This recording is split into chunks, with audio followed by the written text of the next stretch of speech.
So ito mga Castroboy yung ating machine na pinapakita sa inyo. Ayan o. Bali papakita namin sa inyo yung design nito mamaya. Wait lang. Tapos na malapit na matapos to. Ito kasi yung pangalan na may kasamang borderline or tinatawag na offset. Yan o. Papakita ko sa inyo lahat pagka inalisan namin dito. Yan, yung mga gustong bumili ng machine, mag-PM lang po kayo sa amin. Sa manual, meron din po. Napakaganda niyan. Itong machine, ayan o.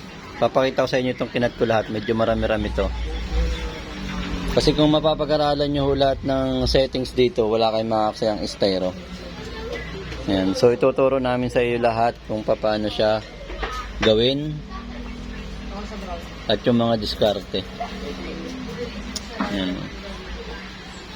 Tingnan nyo. Ito nagamit na namin yung ibabaw pero yung ilalim, ayan o. Sakto doon sa size na pagdidikitan. Papakita ko sa inyo kung gaano ka-details ito. Ayan, wait lang ha. Ayan, wait lang. Mag-PM lang po kayo sa amin pag gusto kayong bumili ng machine. Mga Castroboy, malapit na siyang matapos. So, ide-demo ko sa inyo yung ating kinat. Napakaganda ng ating machine, no? Yung mga gustong order ng machine, ha? Tuturuan ko kayo paano gumawa. So, ito is cut lang sa atin yan. Tapos, pipinturahan nila yan. Yan. Nagpi-play na yan, ha? Nagpi-play na yan. So, papakita ko sa inyo ito.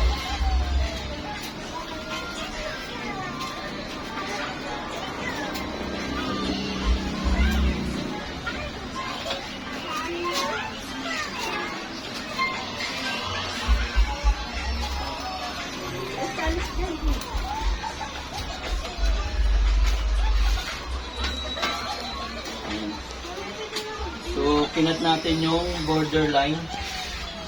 Ayan. Kinat natin yung borderline. Lukan natin.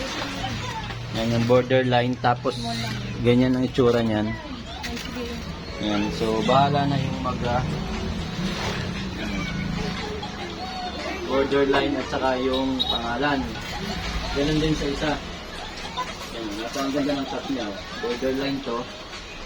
Ayan, borderline.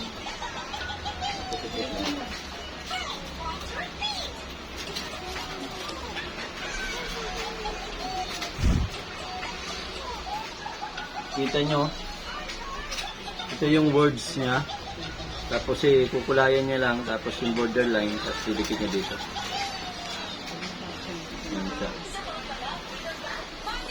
So, kung mapapansin nyo, yan yan, no? Street food. Video mo pre. Street food. Yan. Kukulayan na lang yan. Okay?